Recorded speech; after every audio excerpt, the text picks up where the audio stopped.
یا رحمت للعالمین یا رحمت للعالمین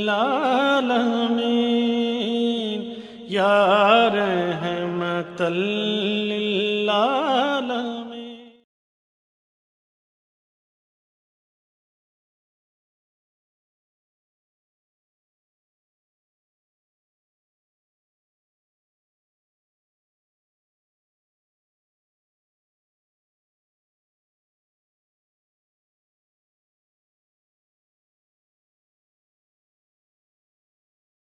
اللهم صل على محمد وعلى آل محمد كما صليت على إبراهيم وعلى آل إبراهيم إنك حميد مجيد. اللهم بارك على محمد وعلى آل محمد كما باركت على إبراهيم وعلى آل إبراهيم إنك حميد مجيد. رب اشرح لي صدری ویسر لي امری واحلل عقدۃ من لسانی یفقہوا قولی. السلام علیکم ورحمۃ اللہ وبرکاتہ. معزز سامعین، آپ کی خدمت اقدس میں اللؤلؤ مکنون سیرت انسائکلوپیڈیا حضرت محمد صلی اللہ علیہ وآلہ وسلم، جو کہ 11 جلدوں پر مشتمل ہے اور اسے دارالاسلام عالمی اشاعتی ادارے نے شائع کیا ہے، اور سیرت النبی صلی اللہ علیہ وآلہ وسلم جنہیں محترم دکتور علی محمد سلابی صاحب نے لکھا ہے، اور یہ 3 جلدوں پر مشتمل ہے. انہوں نے ہادی عالم صلی اللہ علیہ وآلہ وسلم کی سیرت سے ماخوذ عصر حاضر کے تقاضوں سے ہم آہنگ دروس و عبر اور فوائد و ثمرات کو آپ کے سامنے پیش کیا ہے. میں چاہتی ہوں کہ آپ کے سامنے نبی کریم صلی اللہ علیہ وآلہ وسلم کے ہر پہلو زندگی پر روشنی ڈالوں، تاکہ ہم وہ وفا کا عہد، وہ عہد وفا جو ہم عالم ارواح میں اپنے معبود حقیقی سے کر کے آئے ہیں، اور پھر شیطان کے چیلنج نے حضرت آدم علیہ السلام کو بہکا دیا اور ان سے اللہ کے ساتھ بے وفائی ہو گئی، اور اس بے وفائی کو وفا میں ثابت کرنے کے لیے اللہ تعالیٰ نے اولاد آدم کو زندگی کا ایک مختصر سا وقفہ دیا، تاکہ وہ اپنی غلطیوں کی تلافی کرے اور اپنی وفا کو ثابت کرے، تاکہ وہ اپنے اصل گھر لوٹنے کے قابل ہو. یہی میرا مقصد ہے سیرت انسائکلوپیڈیا حضرت محمد صلی اللہ علیہ وآلہ وسلم کو آپ کے سامنے پیش کرنے کا، تاکہ ہم سب انسان اللہ تعالیٰ سے اپنی وفا کو ثابت کر سکیں. اور اس میں ہم بات کریں گے نبی کریم صلی اللہ علیہ وآلہ وسلم کی حیات کے بارے میں، کہ آپ کس قدر صاب حیا تھے. وَأَحْسَنَ مِنْكَ لَمْ تَرَقَتُّ عَيْنِي وَأَجْمَلَ مِنْكَ لَمْ تَلِدِ النِّسَاءُ خُلِقْتَ مُبَرَّأً مِنْ كُلِّ عَيْبٍ كَأَنَّكَ قَدْ خُلِقْتَ كَمَا تَشَاءُ. تجھ سے زیادہ حسین میری آنکھ نے کبھی نہیں دیکھا، اور تجھ سے زیادہ خوبصورت عورتیں پیدا نہ کر سکیں. تجھے ہر عیب سے پاک پیدا کیا گیا، گویا کہ تیری تخلیق تیری پسند اور چاہت کے مطابق ہوئی. الحمدللہ نحمدہ ونستعینہ ونستغفرہ ونعوذ باللہ من شرور انفسنا ومن سیئات اعمالنا من یہدہ اللہ فلا مضل لہ ومن یضلل فلا ہادی لہ واشہد ان لا الہ الا اللہ وحدہ لا شریک لہ واشہد ان محمدا عبدہ ورسولہ. ابو سعید خدری رضی اللہ تعالیٰ عنہ کی ایک حدیث ہے، کان النبی صلی اللہ علیہ وآلہ وسلم اشد حیاء من العذراء فی خدریہا. نبی کریم صلی اللہ علیہ وآلہ وسلم پردہ دار کنواری لڑکی سے بھی زیادہ صاحب حیا تھے. رسول اللہ صلی اللہ علیہ وآلہ وسلم نے فرمایا، الحیاء لا یاتی الا بخیر. حیا سے بھلائی ہی حاصل ہوتی ہے. جب کسی شخص میں شرم و حیا باقی نہ رہے تو اس سے ہر غیر اخلاقی حرکت متوقع ہے. رسول اللہ صلی اللہ علیہ وآلہ وسلم نے فرمایا، انا مما ادرک الناس من کلام النبوۃ الاولی ای ظالم تستحی فصنع ما شئت۔ پہلی نبوتوں سے کلام سے لوگوں کو جو علمی سرمایہ حاصل ہوا ہے اس میں یہ بات بھی شامل ہے جب تم میں حیا نہ رہے تو پھر جو چاہو کرو۔ لوگوں کی نظروں سے بہت دور پوشیدہ ہو کر بولو براز کرنا بھی حیا کی علامت ہے۔ سیدنا جابر بن عبداللہ رضی اللہ تعالی عنہ بیان کرتے ہیں ان النبی صلی اللہ علیہ وآلہ وسلم کان اذا اراد البراز ان طلق حتی لا یراہ احد۔ نبی کریم صلی اللہ علیہ وآلہ وسلم جب قضائے حاجت کے ارادے سے نکلتے تو دور چلے جاتے تھے جہاں تک کہ کوئی آپ کو دیکھ نہیں سکتا تھا۔ اسی طرح سیدنا یعلا بن امیہ رضی اللہ تعالیٰ عنہ سے روایت ہے کہ رسول اللہ صلی اللہ علیہ وآلہ وسلم نے ایک آدمی کو دیکھا کہ وہ کھلی جگہ میں تہمت باندھے بغیر نہا رہا تھا۔ بعد میں آپ ممبر پر تشریف لائے اور اللہ عز و جل کی حمد و ثنا بیان کی اور فرمایا ان اللہ حی ستیر یحب الحیاء والستر فاذا اغتسل احدکم فلیستتر۔ بے شک اللہ بہت حیا فرمانے والا اور پردہ پوش ہے، وہ حیا اور پردہ پوشی کو پسند کرتا ہے، اس لیے جب تم میں سے کوئی غسل کرنے لگے تو پردہ کر لے۔ رسول اللہ صلی اللہ علیہ وآلہ وسلم ابتدا ہی سے اپنی فطرت سلیمہ کی وجہ سے شرم و حیا کے سب سے اونچے درجے پر فائز رہے۔ اگر کہیں کسی وجہ سے اتفاقاً ایسی صورت پیدا ہو گئی جس کے باعث مکمل ستر پوشی میں کچھ کمی ہو گئی تو فرط حیا سے آپ کی جان پر بن گئی۔ آپ صلی اللہ علیہ وآلہ وسلم بے ہوش ہو کر گر گئے اور آنکھیں اوپر چڑھ گئیں۔ حضرت جابر بن عبداللہ رضی اللہ تعالیٰ عنہ بیان کرتے ہیں کہ جب بیت اللہ تعمیر کیا جا رہا تھا اس وقت نبی کریم صلی اللہ علیہ وآلہ وسلم اور حضرت عباس رضی اللہ تعالیٰ عنہ بھی پتھر اٹھا اٹھا کر لا رہے تھے۔ حضرت عباس رضی اللہ تعالیٰ عنہ نبی صلی اللہ علیہ وآلہ وسلم سے کہنے لگے اپنے تہمت کو کندھے پر رکھ لیجئے، اس طرح آپ پتھروں کی رگڑ سے محفوظ رہیں گے۔ رسول اللہ صلی اللہ علیہ وآلہ وسلم ایسا کرنے لگے تو ایک دم دفتن زمین پر گر گئے، آپ کی آنکھیں اوپر چڑھ گئیں۔ جب آپ کو ہوش آیا تو آپ کہہ رہے تھے ازاری ازاری، میرا تہمد میرا تہمد۔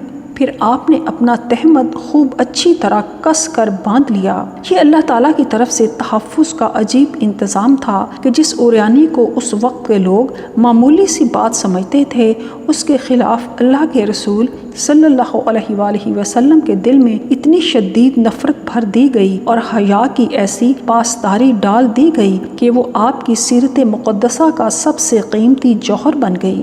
حق یہ ہے کہ اللہ تعالیٰ نے آپ صلی اللہ علیہ وآلہ وسلم کو عزت و توقیر کے اعلیٰ معیار کے مطابق تخلیق فرمایا تھا اور ایسی ناقابل تسخیر فطرت سلیمہ عطا فرمائی تھی کہ اس پر ماحول کی خرابی ذرا بھی اثر انداز نہ ہو سکی۔ رسول اللہ صلی اللہ علیہ وآلہ وسلم کے بچپن کا زمانہ تھا۔ ایک دن آپ قریش کے بچوں کے ساتھ کھیل رہے تھے، کسی ضرورت کے تحت پتھر اٹھانے کی نوبت آ گئی۔ آپ نے اپنا تہمد کھولا اور گردن پر رکھ لیا، یوں ہی نگے ہوئے عین اسی لمحے کسی غیبی قوت نے آپ کو زور سے دھکا دیا اور کہا اپنا تہمد باندھو۔ آپ نے فوراً باندھ لیا۔ شراب خانہ خراب سے نفرت۔ نبی کریم صلی اللہ علیہ وآلہ وسلم نے جس ماحول میں پرورش پائی شراب اس کا جزء لازم تھی۔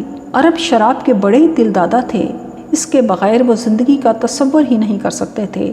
ان کی شاعری کا بہت بڑا حصہ شراب خانہ خراب کے بارے میں ہے، لیکن یہ ایک مسلمہ حقیقت ہے کہ منشیات بالخصوص شراب انسانی خصائل و فضائل کو بری طرح مسخ کر دیتی ہے۔ اسی لیے اسلام نے شراب نوشی کو گھناؤنا شیطانی فعل قرار دیا ہے، اس سے سختی کے ساتھ روکا ہے۔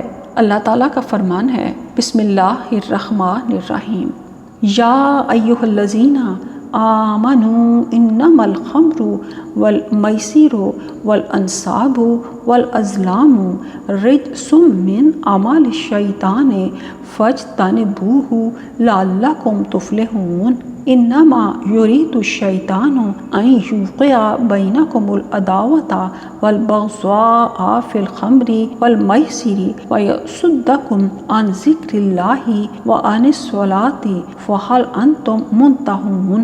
اے ایمان والو، حقیقت یہی ہے کہ شراب اور جوا اور شرک کے لیے نصب کردہ چیزیں اور فال کے تیر سراسر پلید اور شیطانی کام ہیں، ان سے بچو تاکہ تم فلاح پاؤ۔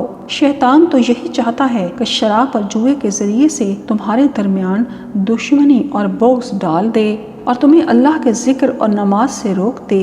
کیا تم باز آنے والے ہو؟ عبداللہ بن عمر رضی اللہ تعالیٰ عنہ بیان فرماتے ہیں کہ میں نے رسول اللہ صلی اللہ علیہ وآلہ وسلم کو فرماتے ہوئے سنا، لعن اللہ الخمر وشاربها وساقیها وبائعها ومبتاعها وآسرها ومعتصرها وحاملها والمحمولة إليه، لعن الله خمر وشاربها وساقيها وبائعها ومبتاعها وآسرها ومعتصرها وحاملها والمحمولة إليه۔ اللہ تعالیٰ نے شراب، اس کے پینے والے، پلانے والے، بیچنے والے، خریدنے والے، نچوڑنے والے، نچڑوانے والے، اسے اٹھانے والے اور جس کی طرف اٹھا کر لے جائی جا رہی ہو، ان سب پر لعنت کی ہے۔ حضرت ابن عباس رضی اللہ تعالیٰ عنہ بیان کرتے ہیں کہ نبی کریم صلی اللہ علیہ وآلہ وسلم نے فرمایا، کل مخمر خمر وکل مسکر حرام ومن شرب مسکرا بخست صلاته 40 صباحا فإن تاب تاب اللہ علیہ فإن عاد الرابعة كان حقا على الله أن يسقيه من طینۃ الخبال۔ ہر وہ چیز جو عقل پر پردہ ڈال دے وہ خمر شراب ہے، اور ہر نشہ آور چیز حرام ہے۔ جس نے کوئی نشہ آور چیز استعمال کی، اس کی 40 دن کی نمازیں طلب کر دی جائیں گی۔ اگر اس نے توبہ کی تو اللہ اس کی توبہ قبول فرمائیں گے۔ اگر 3 بار یہ مکروہ فعل کر لیا اور معمن اللہ تعالیٰ سے سچی توبہ کر لی تو معافی تلافی ہو جائے گی۔ اگر اس نے 4تھی بار پھر یہ گندی اور حرام چیز پی لی تو اللہ پر لازم ہوگا کہ اسے طینۃ الخبال پلائے۔ پوچھا گیا، اے اللہ کے رسول، یہ طینۃ الخبال سے کیا مراد ہے؟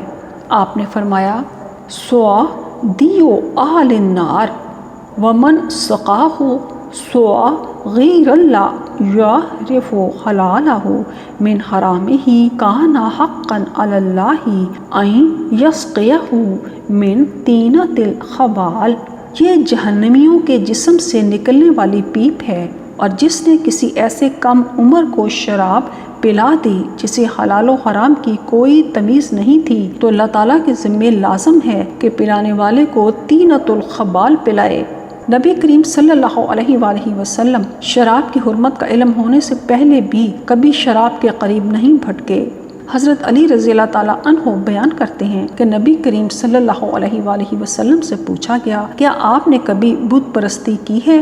آپ صلی اللہ علیہ وآلہ وسلم نے فرمایا، نہیں۔ پھر پوچھا گیا کہ آپ نے کبھی شراب پی ہے؟ رسول اللہ صلی اللہ علیہ وآلہ وسلم نے فرمایا، لا وما زلت عارف ان الذی ہم علیہ کفر وما کنت ادری مل کتاب ولا ایمان۔ نہیں، بلکہ میں تو ہمیشہ سے جانتا تھا کہ جس چیز پر یہ لوگ عمل پیرا ہیں وہ کفر ہے، حالانکہ اس وقت مجھے کتاب اور ایمان کے بارے میں کوئی علم نہیں تھا، کبھی گانا سننے کا خیال بھی نہیں گزرا۔ حضرت علی رضی اللہ تعالیٰ عنہ بیان کرتے ہیں کہ رسول اللہ صلی اللہ علیہ وآلہ وسلم نے فرمایا، اہل جاہلیت جو کام کرتے تھے مجھے 2 دفعہ کے علاوہ کبھی ان کا خیال بھی نہیں گزرا، لیکن دونوں مرتبہ اللہ تعالیٰ نے میری حفاظت فرمائی۔ ایک دفعہ میں نے اپنے ساتھی چرواہے سے جو میرے ساتھ مکہ کے بلائی علاقے میں قریش کی بکریاں چراتا تھا کہا، ذرا تم میری بکریوں کا خیال تو رکھو تاکہ میں مکہ جاؤں اور دوسرے نوجوانوں کی طرح قصہ گوئی کی محفل میں شرکت کروں۔ وہ بولا ٹھیک ہے۔ جب میں مکہ کے قریب پہنچا تو میں نے گانے بجانے کی آواز سنی۔ میں نے لوگوں سے پوچھا یہ کیا ہے؟ انہوں نے بتایا کہ فلاں قریشی شخص کی فلاں خاتون سے شادی ہو رہی ہے، گانے بجانے کی یہ محفل وہیں سجی ہوئی ہے۔ میں وہاں پہنچا تو مجھے نیند آ گئی، پھر سورج کی تمازت سے میری آنکھ کھلی، میں اپنے ساتھی کے پاس واپس چلا گیا۔ دوسری مرتبہ بھی ایسا ہی معاملہ پیش آیا۔ رسول اللہ نے فرمایا فواللہ ما ہممت بعدها ابداً بسوء مما یعمل اہل الجاہلیت حتی اکرمنی اللہ تعالی بنبوتی۔ واللہ اس کے بعد میں زمانہ جاہلیت کی کسی برائی کی طرف کبھی راغب نہیں ہوا جہاں تک کہ اللہ تعالیٰ نے مجھے اپنی نبوت سے سرفراز فرما دیا۔ صدق اللہ العظیم۔